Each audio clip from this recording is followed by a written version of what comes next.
Hello everyone, আমি মৌসুমি। আর আজকে দুপুরের রান্না নিয়ে চলে এসেছি। তো আজকে দুপুরবেলায় কী কী রান্না হলো সেটাই আমি আজকে দেখাবো। তো প্রথমেই রান্না করে নেব পেঁয়াজের কলি।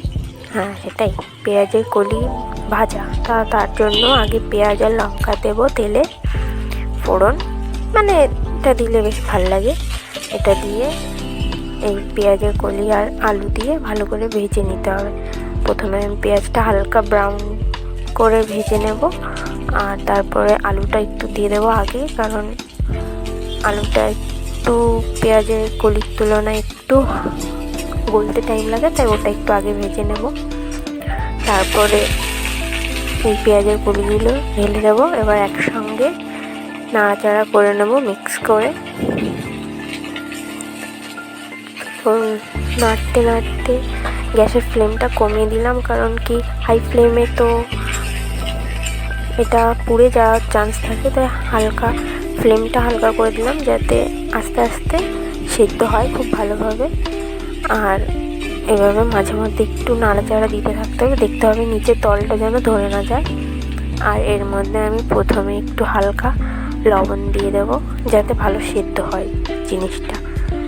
বেশি না, সামান্য পরিমাণে স্বাদ অনুযায়ী সামান্য একটু লবণ দিয়ে নেব, দিয়ে একটু নাড়াচাড়া করে নেব। এবার এরকম মাঝে মধ্যে আমাদের নাড়াচাড়া করে নিতে হবে, তাহলে জিনিসটা আর নিচে পুড়ে যাবে না। যতই হাই ফ্লেমে থাকলে তো পুড়বেই, আর লো ফ্লেমে থাকলেও অনেকক্ষণ ধরে একভাবে থাকলে সেটা নিচে ধরে যায়।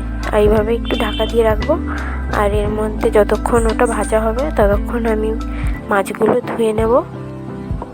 আজকে মাছের মাথা দিয়ে বাঁধাকপির ঘন্ট হবে, তাই এখানে মাছের মাথাও রয়েছে আর মাছের পেটি আছে, যেগুলো দিয়ে আমি মাছের ঝোল করব।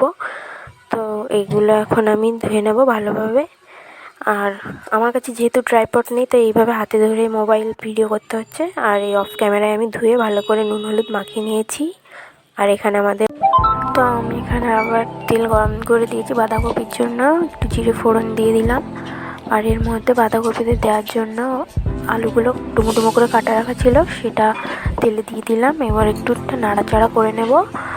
আর নাড়াচাড়া করে নেওয়ার পরে এর মধ্যে বাঁধাকপি দিয়ে হালকা ভাপে সেদ্ধ হতে দেবো, কারণ বাঁধাকপিটা একটা বাঁধাকপি কাটলে অনেকটা হয়, আর অনেকটা পুরো কড়াইয়ের মধ্যে পুরো জায়গা দখল করে নেয় এটা। তো এটার ওপর হালকা আমি লবণ ছড়িয়ে দিয়ে ওপর থেকে ঢাকা দিয়ে রাখবো, যাতে এটা ভালোভাবে সেদ্ধ হয়ে যায়। তারপরে সেদ্ধ হয়ে যাওয়ার পরে এটাকে আমি নামিয়ে মশলা কষে ওর মধ্যে মাছের মাথা দিয়ে তারপর ঘন্ট করবো, যে ঢেকে রাখলাম।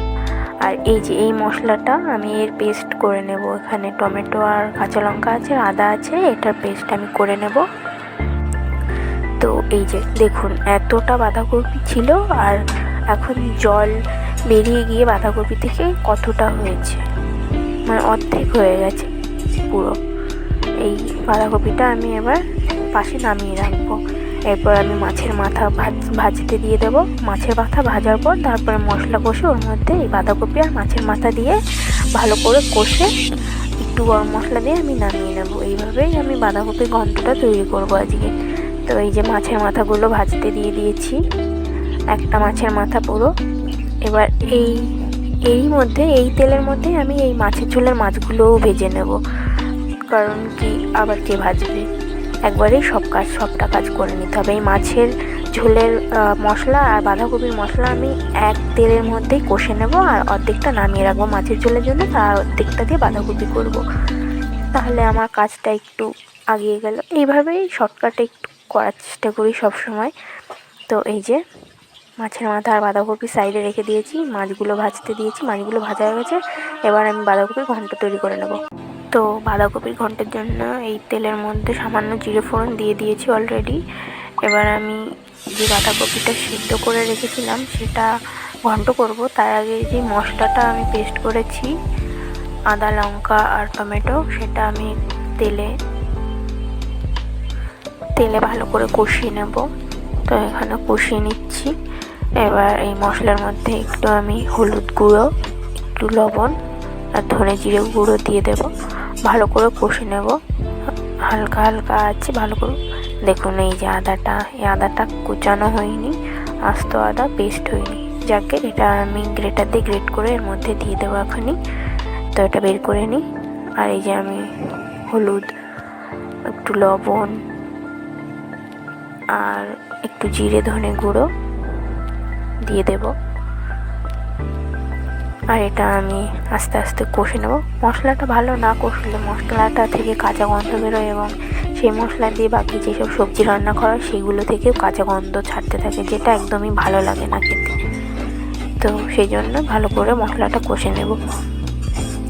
এরপর আমি এর মধ্যে অর্ধেকটা মশলা আমি তুলে রাখবো কষে নিয়ে, আর অর্ধেকটা মশলার মধ্যে বাঁধাকপিটা দিয়ে ভালো করে নেড়ে চেড়ে নেব।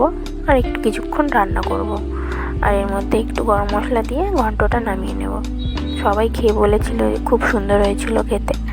তো এখানে ঘন্ট হয়ে গেছে। আর মাছের ঝোলের জন্য এই যে জল গরম দিয়ে দিয়েছি আমি, জলটা ফুটছে। এই যে মাছের মাথা দিয়ে বাঁধাকপির ঘন্টটা, আর এই যে মাছের ঝোলের জলটা ফুটছে, মাছ ভাজা ওখানে রয়েছে অলরেডি। আর এই যে সেই অর্ধেক মশলাটা যেটা তুলে রেখেছিলাম। এরপরে এই গরম জলের মধ্যে অর্ধেক মশলাটা আর জিরে ধনে গুঁড়ো, হলুদ, নুন গুঁড়ো, নুন গুঁড়ো বলছি, এই সব কিছু দিয়ে ফুটিয়ে নেব ভালো করে। এবং এর মধ্যে তারপরে ভাজা মাছ আমি দিয়ে দেব। ভাজা মাছ দিয়ে কিছুক্ষণ ফুটিয়ে এর মধ্যে গরম মশলা দিয়ে ভালো করে নাড়াচাড়া করে আমি নামিয়ে নেব। এইভাবে আমার মাছের ঝোলও তৈরি হয়ে যাবে খুব সহজেই। তো আমার রান্নার কোথায় কি ভুল ত্রুটি হয়েছে তাহলে আপনারা কমেন্টে অবশ্যই জানাবেন।